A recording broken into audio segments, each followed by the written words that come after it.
Okay, I'll just save that for later. Hello, this is the Constellation. We are doing part 2 of our reading of Much Ado About Nothing 2. Our second, there's not a sequel to Much Ado About Nothing. It's our second reading of Much Ado About Nothing. I'm talking real fast. Let's go. Introductions. Hello. I am Earmuff. I am playing Leonardo, and my costume is the exact same as last week. You have other roles, Earmuff. Introduce those two. I do? Oh, shoot, that's right. Professionals. I'm Conrad, and I'm Messenger. I am Nori. I am playing Hero and others. Who are my others? I have forgotten my own. See, I'm not the only one who forgot my others. Antonio? Yeah, but I remembered I was playing others. And Antonio and the Sexton. Hi, I'm Alexia and I'm playing Beatrice. Hi, I'm Lauren and I'm playing Don Pedro and Don John. I am Ruby and I'm playing Claudio and Margaret and a watchman. I'm Sabine and I'm just playing Benedict. I'm Inara. I am playing Dagaveri, that's all. I'm Blitz. I'm playing Virgus, Ursula, and a watchman.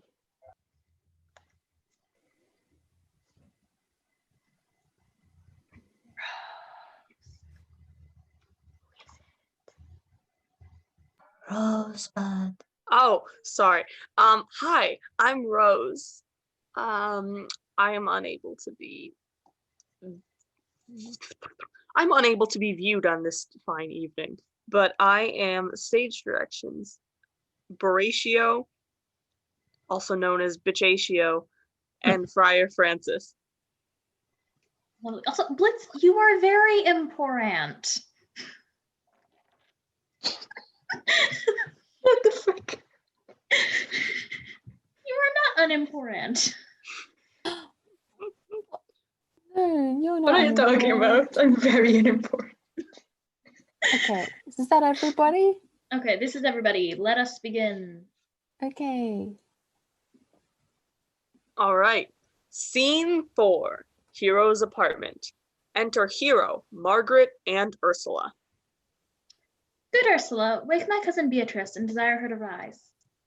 I will, lady. And bid her come hither. Well. Troth, I think your other barter were better. No, pray be good, Meg. I'll wear this. Why, my troth's not so good, and I warrant your cousin will say so. My cousin's a fool, and thou art another. I'll wear nothing but this. I like the new tie within excellently, if the hair were a thought browner, and your gown's a most rare fashion, faith. I saw the Duchess of Milan's gown that they praise so. Oh, that exceeds, they say. By my troths, but a nightgown in respect of yours, cloth of gold and cuts, and laced with silver, set with pearls, down sleeves and side sleeves, and skirts, round underborne with a bluish tinsel, but for a fine, quaint, graceful, and excellent fashion, yours is worth 10 on't. God give me joy to wear it, for my heart is exceeding heavy. 'Twill be heavier soon by the weight of a man. Fie upon thee! Art not ashamed? Of what, lady? Of speaking honourably? Is not marriage honourable in a beggar? Is not your lord honourable without marriage? I think you would have me say, saving your reverence, a husband. And bad thinking do not rest true speaking, I'll offend nobody. Is there any harm in the heavier for a husband?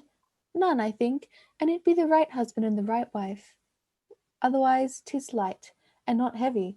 Ask my lady Beatrice, else. Here she comes. Good morrow, coz. Good morrow, sweet hero. Why, how now? Do you speak in the sick tune? I am out of all other tune, methinks. Claps into lighter love, that goes without a burden. Do you sing it, and I'll dance it. Ye light in love with your heels. Then if your husband have stables enough, you'll see he shall lack no barns. Oh, illegitimate construction. I scorned that with my heels. 'Tis almost 5 o'clock, cousin. 'Tis time you were ready.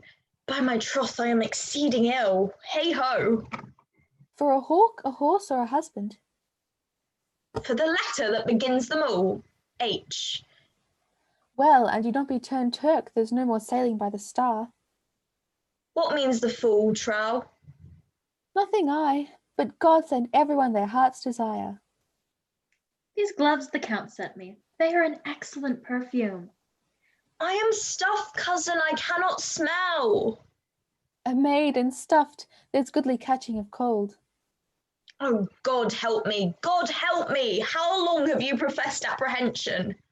Even since you left it, doth not my wit become me rarely? This is not seen enough, you should wear it in your cap. By my troth, I am sick. Get you some of this distilled Carduus Benedictus and lay it to your heart. It is the only thing for a qualm. There thou prick'st her with a thistle.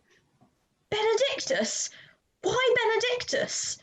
You have some moral in this Benedictus. Moral? No, by my troth, I have no moral meaning. I meant plain holy thistle. You may think, perchance, that I think you are in love. Nay, by lady, I am not such a fool to think what I list, nor I list not to think what I can, nor indeed I cannot think, if I would think my heart out of thinking, that you are in love, or that you will be in love, or that you can be in love. Yet Benedict was such another, and now is he become a man, he swore he would never marry. And yet now, in despite of his heart, he eats its meat without grudging, and how you may be converted I not know. But methinks you look with your eyes as other women do. Peace is this that thy tongue keeps? Not a false scallop. Re-enter Ursula. Madame, withdraw. The prince, the count, Signor Benedict, Don John, and all the gallants of the town are come to fetch you to church. Help to dress me, good coz, good Meg, good Ursula. Exeunt. Scene 5. Another room in Leonato's house. Enter Leonato with Dogberry and Verhaes. What would you with me, honest neighbor? Marry, sir, I will have some confidence with you that the sons you need. Nearly. Brief, I pray you, for you see it is a busy time with me. Mary, this it is, sir. What is it, my good friends? Good man Virgil, sir, speaks a little of the matter. An old man, sir, his wits are not so blunt as, God help, I will desire they were. But in faith, honest as the skin between his brows. Yes, I thank God I am as honest as any man living that is an old man and no honester than I. Comparisons are odorous. Palabras, neighbor Virgis. Neighbors, you are tedious. It pleases your worship to say so, but we are the poor duke's officers. But truly, for mine own part, if I were as tedious as a king, I could find it in my heart to bestow it all of your worship. Are thy tediousness on me, I? Yea, and 'twere 1,000 pound more than this, for I hear as good exclamations on your worship as of any man in the city. And though I be a poor man, I am glad to hear it. And so am I. I would fain to know what you have to say. Marry, sir, our watch tonight, accepting your worship's present, had taken a couple of as errant knaves as any in Messina. A good old man, sir, he will be talking, as they say, when the age is in, the wit is out. God help us, it is a world to see. Well said, in faith, neighbor Virgis. Well, God's a good man, and 2 men ride of a horse, one must ride behind. And on the soul, in faith, sir, by my throat he is, and as ever broke bread. But God is to be worshipped, all men are not alike. Alas, good neighbor. Indeed, neighbor, he comes too short of you. Gifts that God gives. I must leave you. One word, sir. Our watch, sir, have indeed comprehended 2 auspicious persons, and we will have them this morning examined before your worship. Take their examination yourself and bring it to me. I am now in great haste, as it may appear unto you. It shall be sufficience. Drink some wine ere you go. Fare you well. Enter a messenger. Oh, this is me. My lord, they say for you to give your daughter to her husband. I'll wait upon them. I am ready. Exeunt Leonato and messenger. Go, good partner, go. Get you to Francis Seacole. Bid him bring his pen and acorn to the gal. We are now to examination this man. And we must do it wisely. We will spare for no wit, I warrant you. Here's that shall drive some of them to a non-com. Only get a learned writer to set down our excommunication, and meet me at the gal. Exit. Act 4, Scene 1, a church. Enter Don Pedro, Don John, Leonato, Friar Francis, Claudio, Benedict, Hero, Beatrice, and attendants.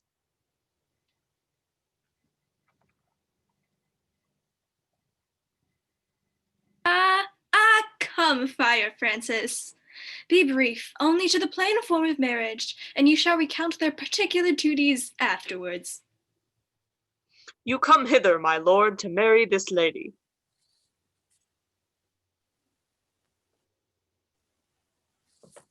No. To be married to her, friar. You come to marry her. Lady, you come hither to be married to this count.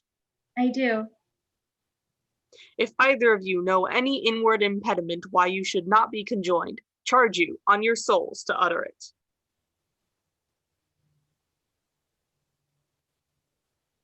Know you any, hero? None, my lord. Know you any, count?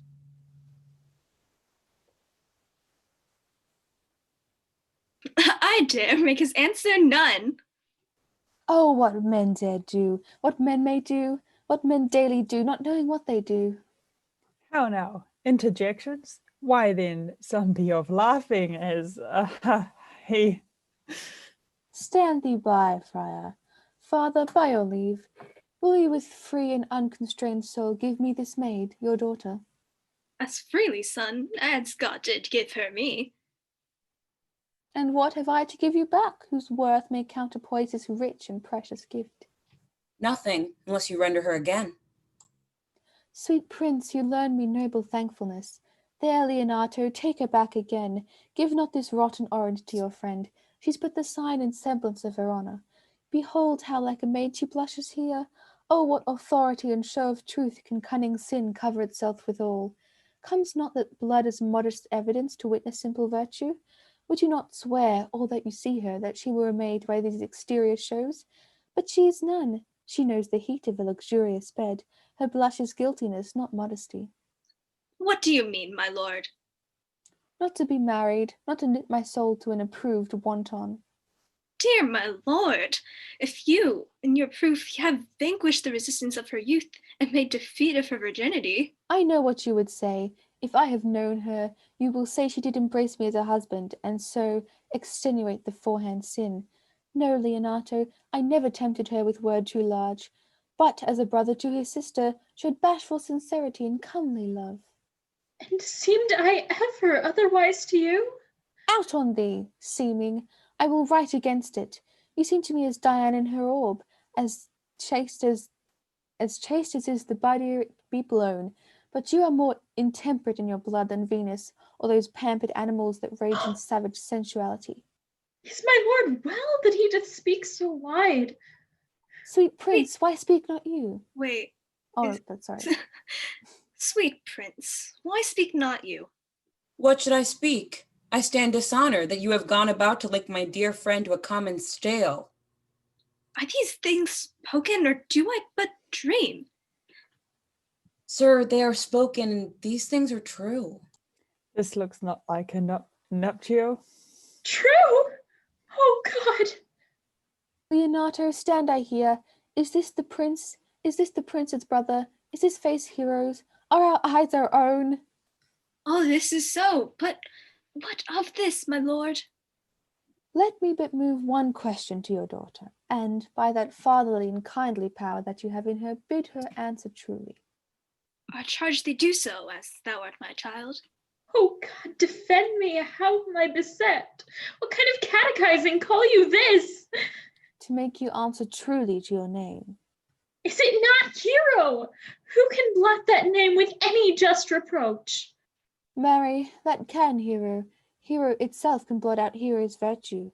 What man was he talked with you yesternight out your window betwixt 12 and 1? Now, if you are a maid, answer to this. I talked with no man at that hour, my lord. Why, then are you no maiden? Leonato, I am sorry you must hear, upon mine honor, myself and my brother and this grieved count did see her, hear her, at that hour last night talk with a ruffian at her chamber window, who hath indeed, most like a liberal villain, confessed the vile encounters they have had 1,000 times in secret. Fie, they are not to be named, my lord, not to be spoke of. There is not chastity enough in language without offense to utter them. Thus, pretty lady, I am sorry for thy much misgovernment. O hero, what a hero hadst thou been, if half thy outward graces had been placed about thy thoughts and counsels of thy heart! But fare thee well, most foul, most fair. Farewell, thou pure impiety and impious purity. For thee I'll lock up all the gates of love, and on my eyelids shall conjecture hang, to turn all beauty into thoughts of harm, and never shall it be more gracious. Hath no man's dagger here a point for me? Hero swoons. Why, how now, cousin? Wherefore sink you down? Come, let us go. These things come thus to light. Smother her spirit up. Exit Don Pedro, Don John, and Claudio. How doth the lady? Dead, I think. Help, uncle. Hero, why hero? Uncle, Signor Benedict, friar. Oh, fate! Take not away thy heavy hand. Death is the fairest cover for her shame that may be wished for. How now, cousin Hero? Have comfort, lady. Dost thou look up? Yea, wherefore should she not? Wherefore? Why, doth not every earthly thing cry shame upon her? Could she deny the story that is printed in her blood? Do not live, hero. Do not ope thine eyes. For I did think thou wouldst not quickly die. Thought I thy spirits were stronger than thy shames. Myself would, on the rearward of reproaches, strike at thy life. Grieved I, but I had won. Chid I for that at frugal nature's fame. Oh, one too much by thee. Why had I won? Why ever wast thou lovely in mine eyes? Why had I not with charitable hand took up a beggar's issue at my gates, who'd smirched thus and mirrored with infamy? I might have said, no part of it is mine. This shame derives itself from unknown loins. But mine and mine I loved, and mine I'm praised, and mine that I was proud on, mine so much that I myself was to myself not mine. The valuing of her, why she is fallen into a pit of ink, that the wide sea hath drops too few to wash her clean again, and salt too little, which may season give to her foul tainted flesh. Sir, be patient. For my part, I am so attired in wonder. I know not what to say. Oh, on my soul, my cousin is belied. Lady, were you her bedfellow last night? No, truly not. Although until last night I have this 12 months been her bedfellow. Confirmed. Oh, that is stronger maid, which was before barred up with ribs of iron. Would the two princes lie, and Claudio lie, who loved her so, that, speaking of her foulness, washed it with tears? Hence from her, let her die! Hear me a little, for I have only been silent so long, and given way unto this course of fortune. By noting of the lady I have marked 1,000 blushing apparitions to start into her face, 1,000 innocent shames. In angel whiteness beat away those blushes, and in her eye there hath appeared a fire, to burn the arrows that these princes hold against her maiden truth. Call me a fool, trust not my reading nor my observations, which with experimental seal doth warrant the tenor of my book. Trust not my age, my reverence, calling, nor divinity, if this sweet lady lie not guiltless here under some biting error. Friar, it cannot be. Thou seest that all the grace that she had left is that she will not add to her damnation. Sin of perjury. She not denies it. Why seekest thou then to cover with excuse that which appears in proper nakedness? Lady, what man is he you are accused of? They know that to accuse me, I know none. If I knew more, that if any man alive than that which maiden modesty doth warrant, but all my sins lack mercy, O my father, prove you that any man with me conversed at hours unmeet, or that I yesternight maintained the change of words with any creature, refuse me, hate me, torture me to the death. There is some strange misprison in the princes. The two of them have the very bent of honor, and if their wisdoms be misled in this, the practice of it lives in John the Bastard, whose spirits toil in the frame of villainies. I know not. If they speak but truth of here, these hands shall tear her. If they wrong her honor, the proudest of them shall well hear it. Time hath not yet so dried this blood of mine, nor age so eat up my invention, nor fortune make such havoc of my means, nor my bad life reft so much of friends. But they shall find, awakened in such a kind, both strength of limb and policy of mind, ability and means and choice of friends, to quit me of them thoroughly. Pause a while, and let my counsel sway you in this case. Your daughter here the prince is left for dead. Let her a while be secretly kept in, and publish it that she is dead indeed. Maintain a mourning ostentation, and on your family's old monument hang mournful epitaphs, and do all rites that appertain unto a burial. What shall become of this? What will this do? Mary, this well carried shall on her behalf change slander to remorse, that is some good, but not for that dream I on this strange course, but on this travail look for greater birth.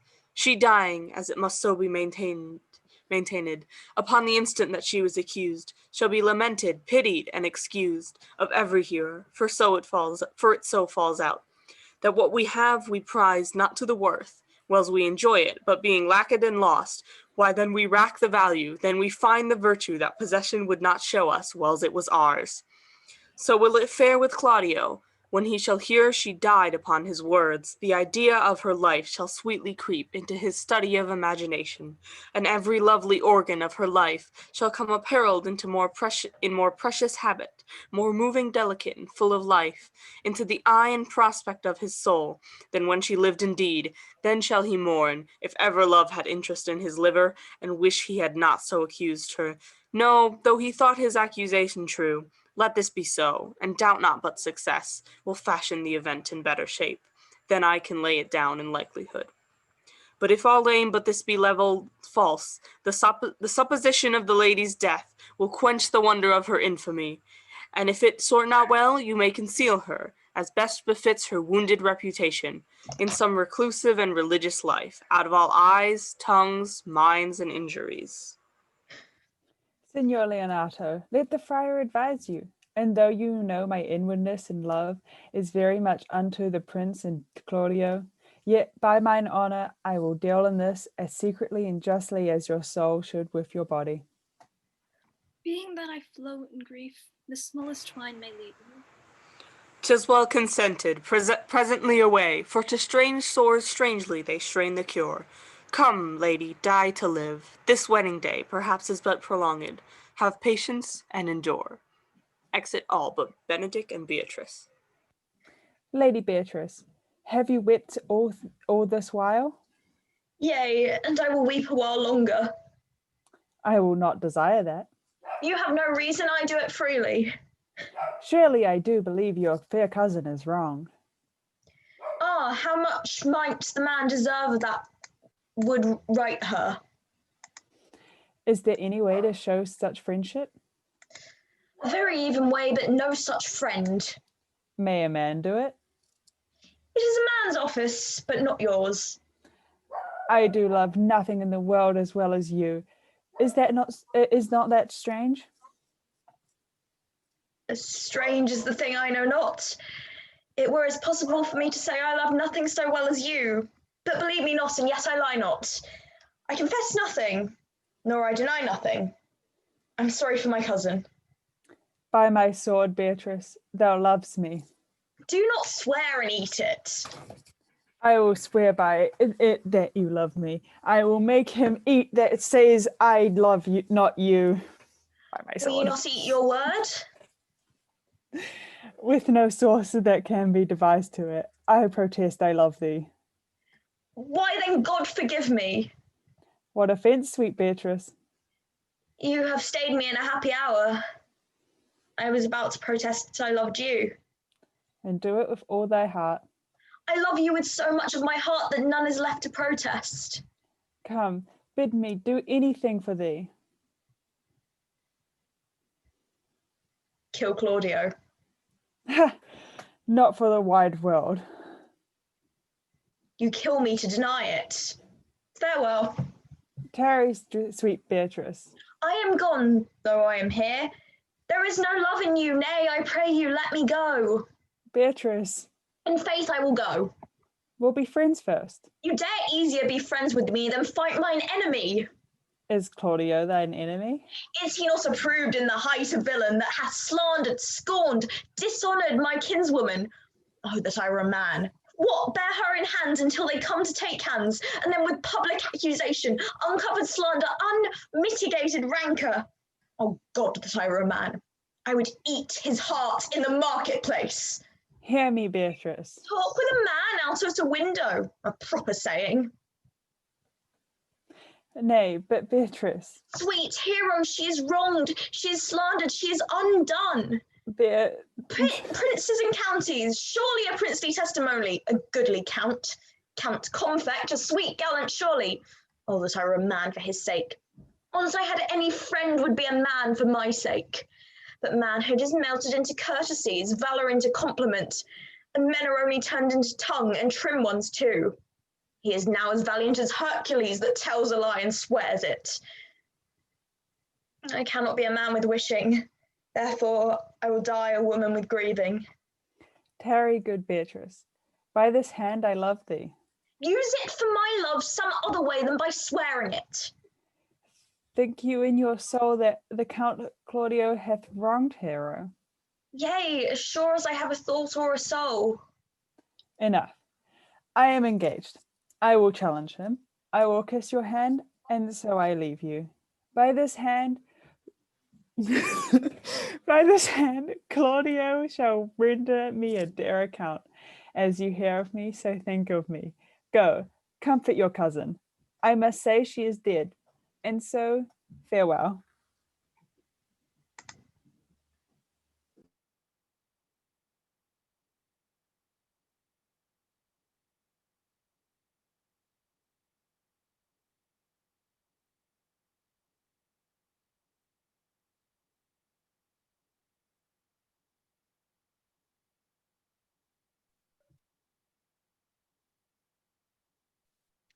Scene 2, a prison. Enter Doggery, Burgess, and Sexton in gowns. Dude, was I muted? With Conrad and Yes. Veraccio. Oh no, I'm sorry.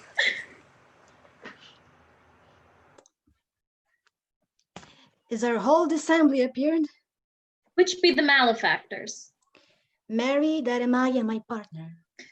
But which are the offenders that are to be examined? Let them come before Master Constable. Yeah, Mary, let them come before me. What is your name, friend? Horatio. Pray, write down, Horatio. Yours, sir? I am a gentleman, sir, and my name is Conrad. Write down, Master Gentleman Conrad. Masters, do you serve God? Yea, sir, we hope. Masters, it is proved already that you are a little better than false knaves, and that it will go near to be fought so shortly. How answer for you for yourselves? Marry, sir, we say we are none. A marvelous witty fellow, I assure you, but I will go about with him. Come you hither, sire. A word in your ear, sir. I say to you, it is thought that you are false knaves. Sir, I say to you, we are none. Well, stand aside. Have you written down that they are none?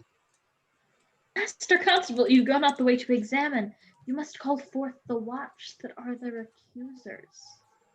Let the watch come forth. Masters, I charge you in the prince's name. Accuse those men. These men. You're muted. I'm muted. Master Constable. This man said, sir, that Don John, the prince's brother, was a villain. Write down Prince John a villain. Why, this is flat perjury to call a prince's brother a villain.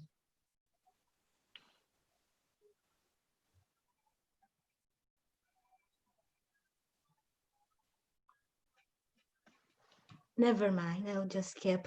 Pray thee, fellow, peace. I do not like thy look. I promise thee. What heard you say him else? Mary, that he had received 1,000 ducats of Don John for accusing the lady hero wrongfully. Flat burglary as ever was committed. And that Count Claudio did mean, upon his words, to disgrace Hero before the whole assembly and not marry her. Oh, villain! Thou wilt be condemned into everlasting redemption for this. What else? This is all. And this is more, masters, than you can deny. Prince John is this morning secretly stolen away. Hero was in this manner accused, and in this very manner refused, and upon the grief of this suddenly died. Master Constable, let these men be bound and brought to Leonato's. I will go before him and show him their examination. Exit. Let them begin the hands. Off, coxcomb. God's my life, where's the Sexton? Let him ride down the princess after coxcomb. Come, by them. Don't naughty varlet. Away. You are an ass. You are an ass. Thou dost not respect my place. Dost thou not suspect my years? Ah, that he were here to ride me down an ass. But masters, remember that I am an ass, though it not be written down. Yet forget not that I am an ass. Bring him away. Ah, that I had been writ down an ass. Exit. Act 5, Scene 1. Before Leonato's house. Enter Leonato and Antonio. If you go on thus, you will kill yourself, and 'tis not wisdom thus to second grief against yourself.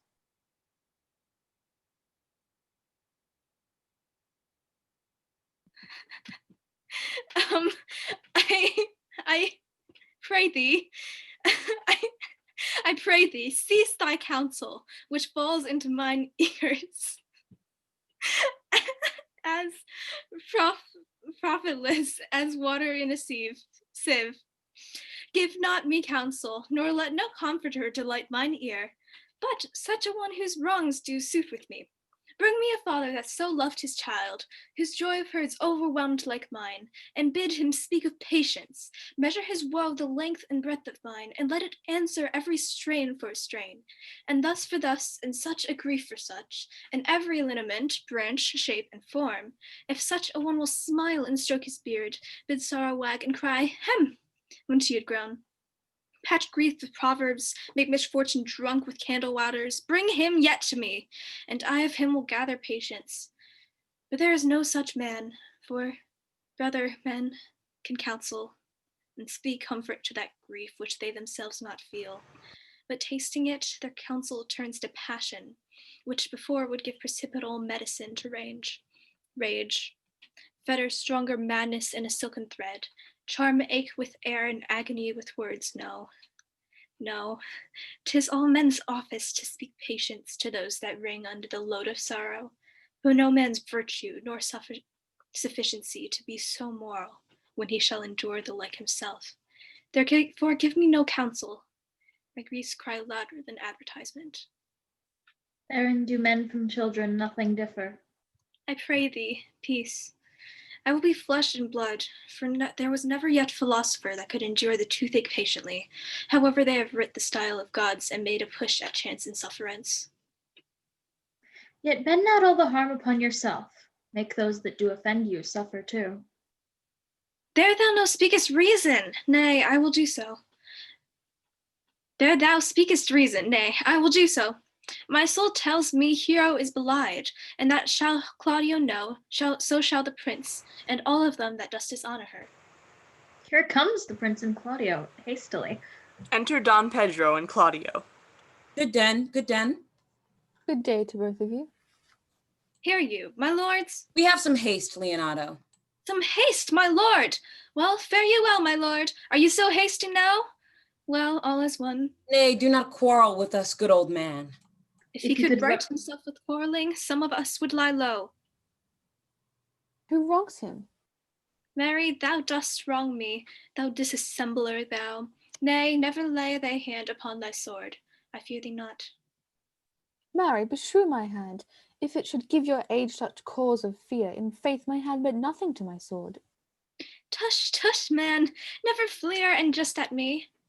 What? Nori, what? Nori, what? It's a masturbation joke! Oh, okay. I thought I was saying something wrong. It just gets me. It's Shakespeare. Everything's a masturbation joke. True. Never fleer and just at me. Oh shit, my sister's watching this. I speak. We're so sorry. Nor a fool, as under privilege of age to brag what I have done being young, or what I would do were I not old. No, Claudio, to thy head. Thou hast so wronged mine innocent child, and me that I am forced to lay my reverence by. and with grey hairs and bruise of many days, do challenge thee to a trial of a man. I say thou hast belied my innocent child. Thou slander hath gone through and through her heart, and she lies buried with her ancestors, oh, in a tomb where never scandal slept. Save this of hers, framed thy villainy. My villainy? Thine, Claudio, thine, I say. You say not right, old man. My lord, approve it on his body if you dare, despite his nice fence and his active practice, his May of youth and bloom of youth and bloom of lustihood. Away! I will not have to do with you. Canst thou so daft me? Thou hast killed my child. If thou killest me, boy, thou shalt kill a man. He shall kill two of us, and men indeed. But that's no matter, let him kill one first. Win me and wear me. Let him answer me.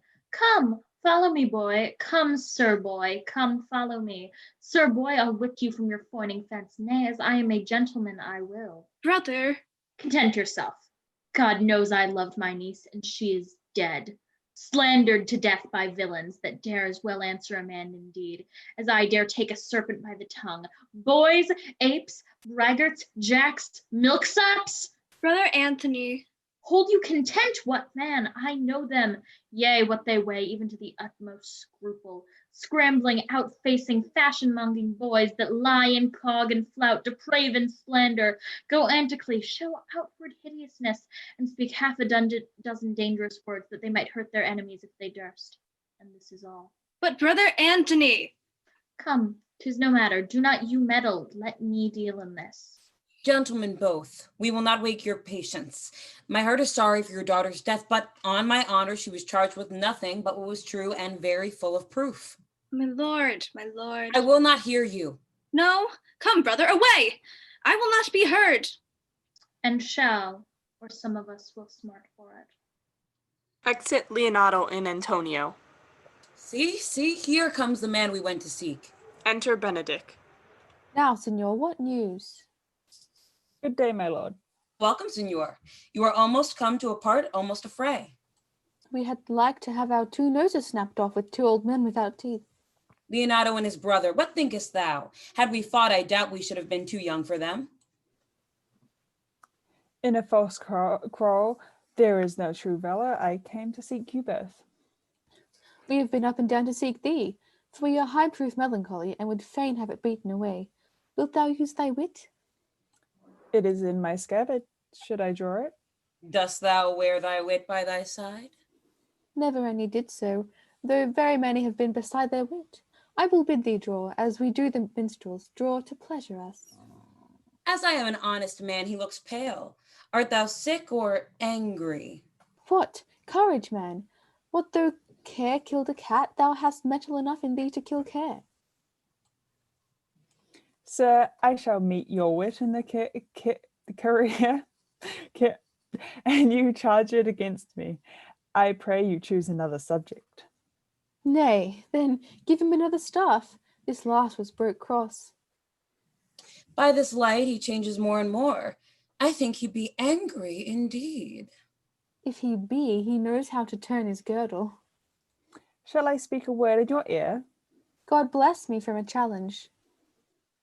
You are a villain. I jest not. I will make it good how you dare, with what you dare, and when you dare. Do me right, or I will protest your cowardness. You have killed a sweet lady, and her death shall fall heavy on you. Let me hear from you. Well, I will meet you, so I may have good cheer. What, a feast? In faith, I thank him. He hath bid me to a calf's head and a capon, the which if I do not carve most curiously, say my knife snort. Shall I not find a woodcock too? Sir, your wit ambles well. It goes easily. I'll tell thee how Benedict praised thy wit the other day. I said thou hadst a fine wit. True, she said, a fine little one. No, I said a great wit. Right, says she, a great gross one. Nay, said I, a good wit. Just, said she, it hurts nobody. Nay, said I, the gentleman is wise. Certainly, said she, a wise gentleman. Nay, said I, he hath the tongues. That I believe, said she, for he swore a thing to me on Monday night, which he forswore on a Tuesday morning. There's a double tongue, there's two tongues. Thus did she and hour together transhape thy particular virtues. Yet at last she concluded with a sigh, thou wast the properest man in Italy. For the which she wept heartily and said she cared not. Yea, that she did, but yet for all that, if she did not hate him deadly, she would love him dearly. The old man's daughter told us all. All. And moreover, God saw him when he was hid in the garden. But when shall we set the savage bull's horn on the sensible Benedict's head? Yea, and text underneath, here dwells Benedict, the married man. Fare you well, boy. You know my mind. I will leave you now to your gossip-like humour.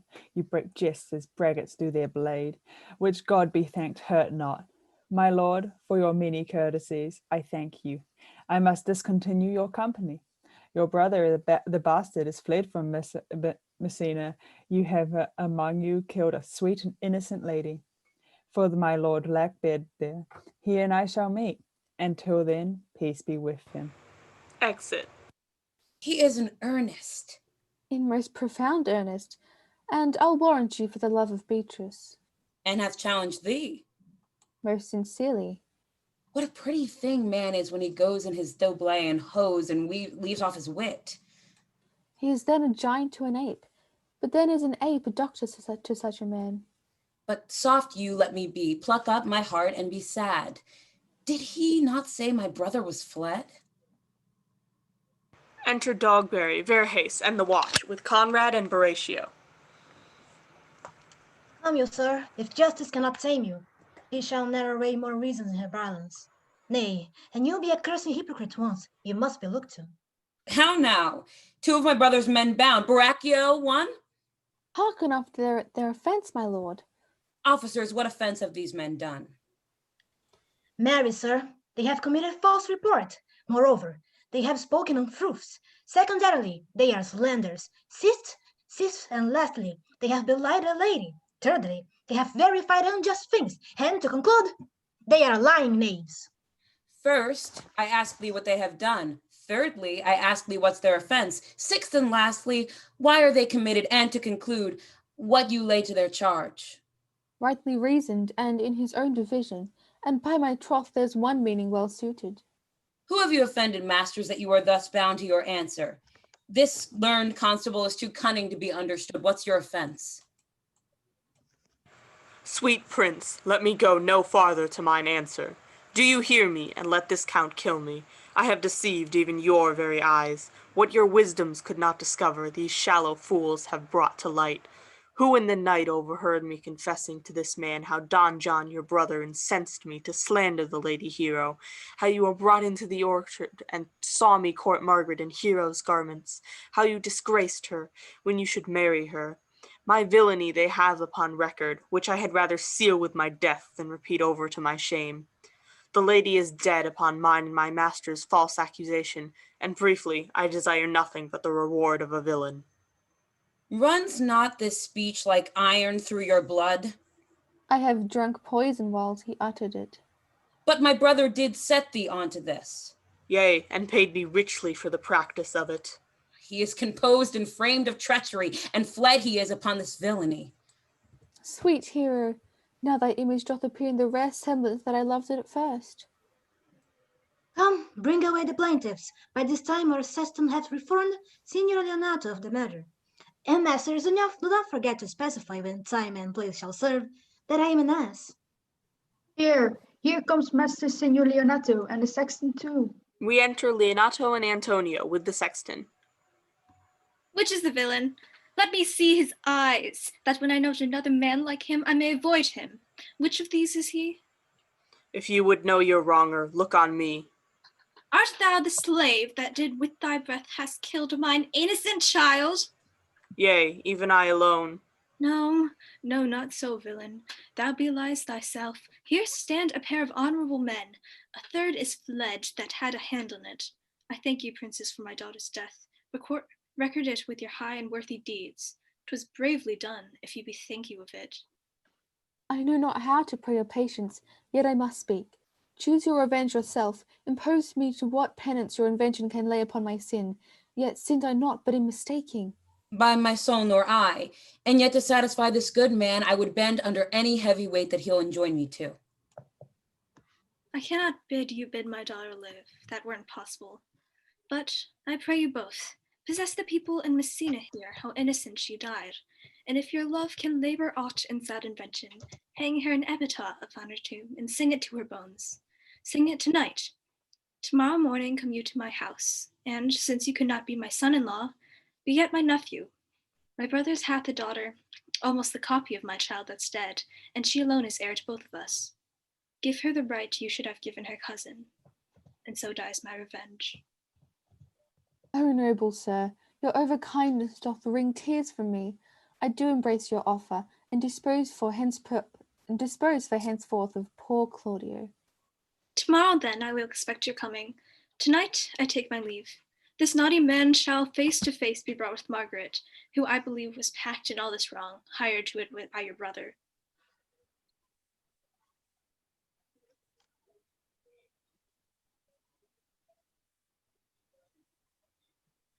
Was she? Is it me? Yeah.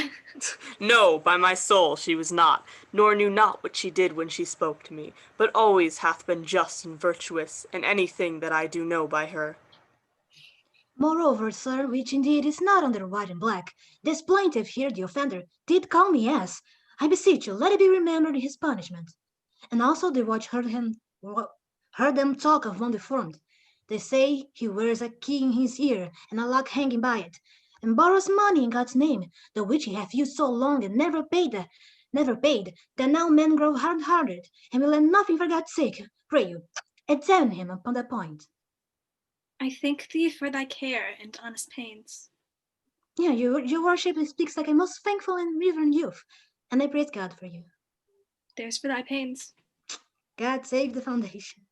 Go, I discharge thee of thy prisoner, and I thank thee. I leave a narrow knave of your worship, which I beseech your worship to correct yourself for the example of others. God keep your worship.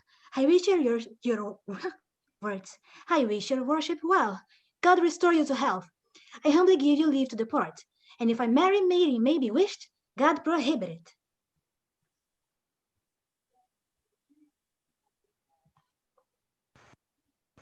Exit Dogberry and Verhace.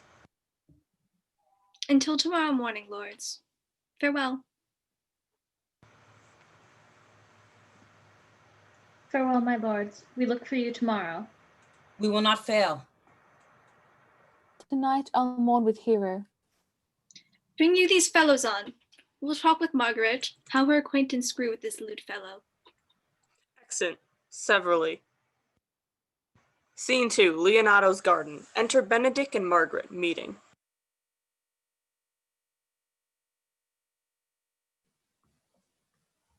Pray thee, sweet mistress Margaret, deserve well at my hands by helping me to the speech of Beatrice. Will you then write me a sonnet in praise of my beauty? In so high a style, Margaret, that no man living shall come over it. For in most comely truth, thou deservest it. To have no man come over me, why shall I always keep below stairs? Thy wit is as quick as the greyhound's mouth, it catches. And yours is as blunt as the fencer's foils, which hit but hurt not. A most manly wit, Margaret, it will not hurt a woman.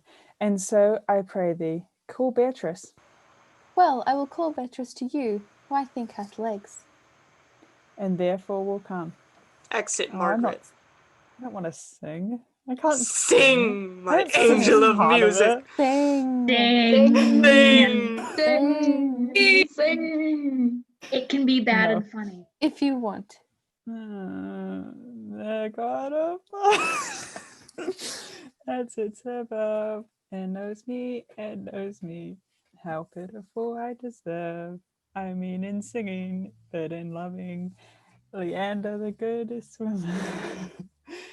Troilus the first emperor of Pan. This isn't a song. A whole book full of those quondam carpet managers whose names yet ran smoothly, and they even wrote of a blank verse. I don't know how to sing this. Why they were never so truly turned over and over as my poor self in love.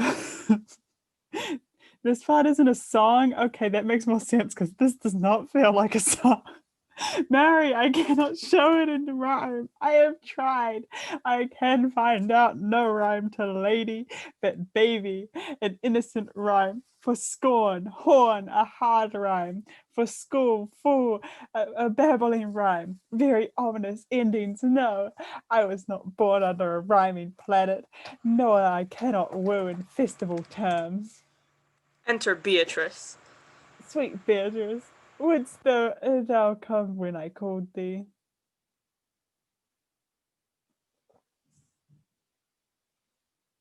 Are you muted? Yea, Signor, and depart when you bid me. Oh, stay, but till then. Then it is spoken. Fare you well now, and yet ere I go, let me go with that I came, which is with knowing what hath passed between you and Claudio. Only foul words, and thereupon I will kiss thee. Foul words is but foul wind, and foul wind is but foul breath, and foul breath is noisome. Therefore I will depart unkissed. Thou hast frightened the word out of his right sense, and so forcible is thy wit. What is it with thee and wit? But I must tell thee plainly, Claudio undergoes my challenge, and either I must shortly hear from him, or I will subscribe him a coward. And I pray thee now, tell me for which of my bad parts didst thou first fall in love with me? For them all together, which maintain so politic a state of evil that they will not admit any good part to intermingle with them. But for which of my good parts did you first suffer love to me? Suffer love? A good epithet. I do suffer love indeed, for I love thee against my will. In spite of your heart, I think. Alas, poor heart, if you spite it for my sake, I will spite it for yours, for I will never love that which my friend hates. Thou and I are too wise to woo peaceably. It appears not in this confession. There's not one wise man among 20 that will praise himself. An old instance, Beatrice, that lived in the rime of good neighbours. If a man do not erect in this age his own tomb ere he dies, he shall live no longer in the monument than the bell rings and the widow weeps. And how long is that, think you? Question: Why an hour in clamour and quarter in room? Therefore is it not most expedient for the wise, if Don Worm, his conscience, find no impediment to the contrary, to be the trumpet of his own virtues as I am to myself? So much for praising myself, who, I myself will bear witness, is praiseworthy. And now tell me, how doth your cousin? Very ill. And how do you? Very ill too. Serve God, love me and men, there will I leave you too, for here comes one in haste. Enter Ursula. Madame, you must come to your uncle, yonder's old call at home. It is proven my lady hero has been falsely accused, the prince and Claudio mightily abused, and Don John is the utter of all, who is fed and gone. Will you come presently? You go hear this news, Signor? I will live in thy heart, die in thy lap, and be buried in thy eyes. And moreover, I will go with thee to thy uncle's. Exit. Scene 4. A room in Leonato's house. Enter Leonato, Antonio, Benedict, Beatrice, Margaret, Ursula, Friar Francis, and Hero. Did I not tell you she was innocent? So are the prince and Claudio, who accused her upon the error that you debated. But Margaret was in some fault for this, although it appears against her will, as it appears in the true course of all the equation. Well, I am glad all things sort out so well. And so am I, being else by faith enforced to call young Claudio to a reckoning for it all. Well, daughter, and you gentlewomen all, withdraw into a chamber by yourselves, and when I send for you, come hither mast. Sit, ladies. The prince and Claudio promised by this hour to visit me. You know your office, brother.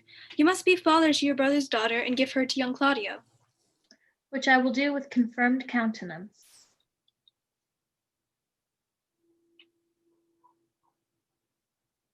Oh, is that me? I lost the place. Friar, I must entreat your pains, I think. To do what, senor? I'm... What? Oh, shoot, that's not me. To do what, senor? To bind me or undo me, one of them. Senor Leonato, truth is it, good senor, that your niece regards me with an eye of favour? That I my daughter lent her. 'Tis most true. And I do with an eye of love requite her. That sight whereof I think you had for me. For, from Claudio and the prince, but what's your will? Your answer, sir, is enigmatical. But for my will, my will is your good will. May stand with ours, the state be conjoined in the state of honourable marriage, in which, good friar, I shall desire your help. My heart is with your liking. And my help. Here comes the prince and Claudio. Enter Don Pedro and Claudio, and 2 or 3 others, who we don't give a shit about. Good morrow to this fair assembly. Good morrow, prince. Good morrow, Claudio. We here attend you. Are you yet determined today to marry with my brother's daughter? I'll hold my mind. Call her forth, brother. Here's the friar ready. Exit Antonio. Good morrow, Benedict. Why, what's the matter that you have such a February face, so full of frost, of storm and cloudiness? I think he thinks upon the savage bull. Tush, fear not, man. We'll tip thy horns with gold, and all Europa shall rejoice at thee, as once Europa did at lusty Jove, when he would play the noble beast in love. Oh, Jove, sir, had an amiable low, and such strange, some such strange bull leaped your father's cow, and got a calf in that the same noble feat, much like to you, for you have just his bleat. For this I owe you. Here come other reckonings. Re-enter Antonio with the lady's mast. Which is the lady I must seize upon? This same is she, and I do give you her.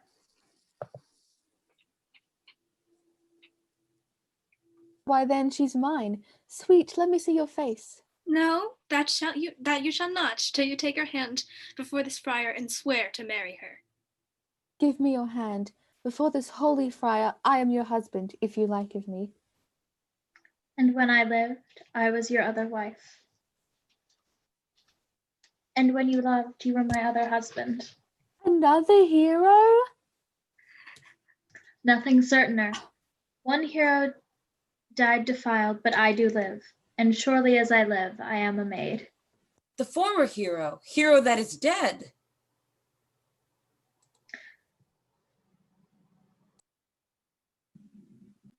She died, my lord, but whilst her slander lived. All this amazement can I qualify, when after that the holy rites are ended, I'll tell you largely of fair hero's death. Meantime let wonder seem familiar, and to the chapel let us presently. Soft and fair, friar. Which is Beatrice? I answer to that name. What is your will? Do not you love me? Why? No. No more than reason. Why? Then your uncle and the prince and Claudio have been deceived. They swore you did. Do you not love me? Troth, no. No more than reason. Why, then my cousin Margaret and Ursula are much deceived, for they did swear you did. They swore that you were almost sick for me. They swore that you were well nigh dead for me. 'Tis no such matter. Then you do not love me? No, truly. No more, but in friendly recompense. Come, cousin, I am sure you love the gentleman. Thou'll be sworn upon it that he loves her, for here's a paper written in his hand, a halting sonnet of his own pure brain, fashioned to Beatrice. And here's another, written my cousin's hand, stolen from her pocket, containing her affection unto Benedict. A miracle. Here's our own hands against our hearts. Come, I will have thee. But by this light I take thee for pity.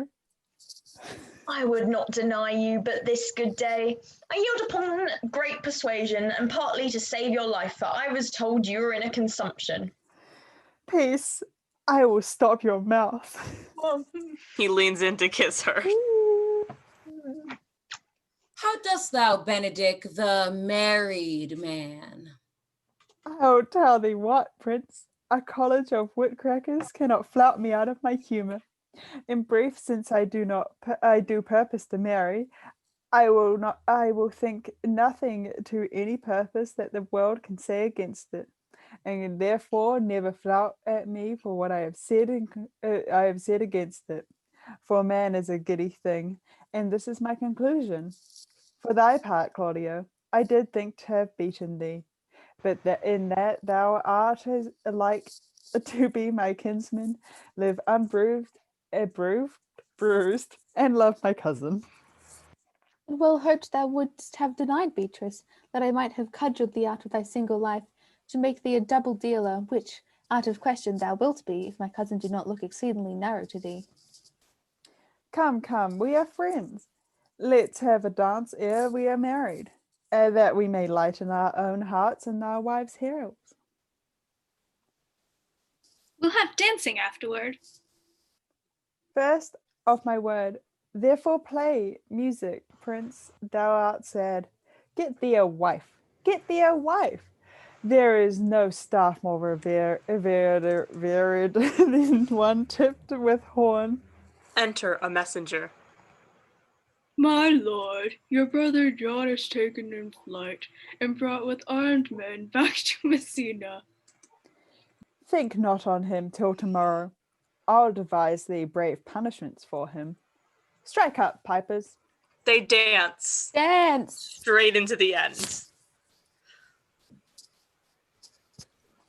Get thee a wife, everyone. I like how it. I'm so sad I didn't get to have a kiss because, guys, I was going to kiss Claudio. You were? And by Claudio, I mean Claudio. Oh, Not you, Ruby. Ruby, you're can too do it far now. away. I'm so sad. It's not too late.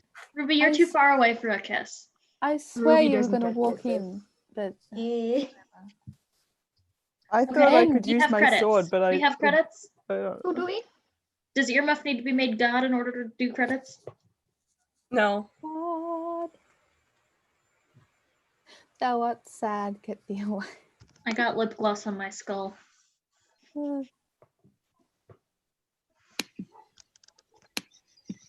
These are more minimalistic than usual, let's just say. You're just So always going a bit down in quality. That's not true. These are better than my pro. The ones I did. No, these are not. These are not better than my. I'm gonna pro have to disappear before I can share my screen. R.I.P. You're gonna. Oh no, where'd they go? Just eat. Oh no, Earmuff has died. Don't mind me just stabbing my dog, by the way. Oh no. I will be Don't sad. kill the dog. No. Sabine, stab me instead of the dog. No, You no are the stabbing of dog. anyone. You guys, do you guys understand how much blush I have to put on in order for the camera to pick up the fact that I am wearing blush? I do because I I'm can wearing just blush right now slightly and you tell. can't see it at all. The answer is even more than you think. I am wearing Ooh. nothing but my tired face, and you can see it, so that's fun. You look. Yeah, I just look like this every day, so I don't do anything. Sabine, I mean, I Sabine, look like just look shit, this but I just everywhere. turned my Fake video off, mustache. so. What do you think? Finally, okay.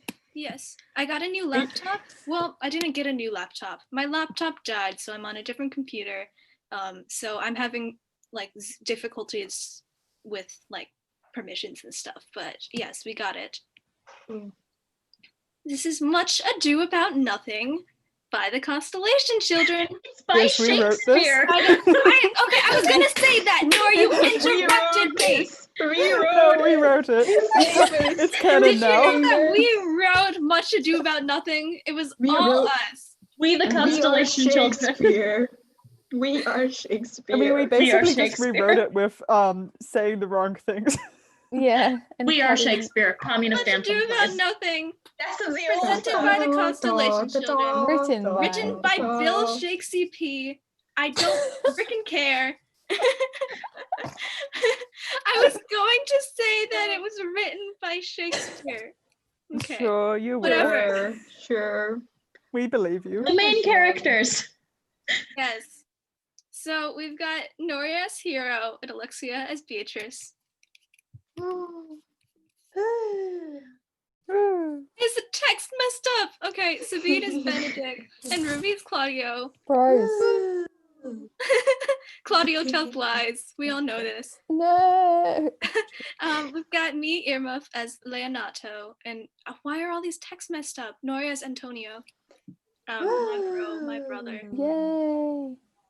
Lauren as John is my absolute favorite drawing I did. Just so Yes, that's a very good drawing. Yes, I like the very sideways glance. It's like a suspicious look. Lauren is Don John. Very Blitz true. is Virgis. Virgos. I don't know. We pronounce it like we were French for some They're- reason. Virgis? I thought it was just Virgis. Virgis? It's just Virgis. Virgis, okay. Just Not says. Virgis. He says that's who he is. Sus. Inara as Dogberry and Blitz as Ursula. Inara as Dogberry, aka the ass. Ruby as Yes. Margaret, and Lauren as Don Pedro again. Lauren is Don ×2 in this reading. We've got Double down. Rose as both the Friar and Please Veracchio. admire my Baraccio drawing, everybody. That's right. Yay. Me as Conrad, and also Rose as stage directions. Yay. So special thanks to Nori for organizing this reading and doing the Did art. you not thank John Special again? thanks You to did Bill not thank Shakespeare John. for You writing this Forget play. to thank and John John's again. love. How could Who you? needs And John? support. And that is the end. There's nothing here, and there's nothing here. Oh gosh. It was a test and you I failed. told you. Lead winner. Hard. Most of. You thought of everything. John. You knew what Oh we were my going to God. say. Twice during this, so like, Oh my god. yay! Those are the That was credits. lovely. I'm Also- sorry. Also, I just realized that last part I had shaved my mustache and now I just have one again. Oh. It grows back fast. It's fine. Yeah. Really I mean, quick. what's Benedict without a mustache? Come on. Nothing, Yeah. obviously. Okay. Bye, live stream. Can you end the live Goodbye, stream? live stream. I'll keep waving at you until you're gone. Rose needs to end the live stream.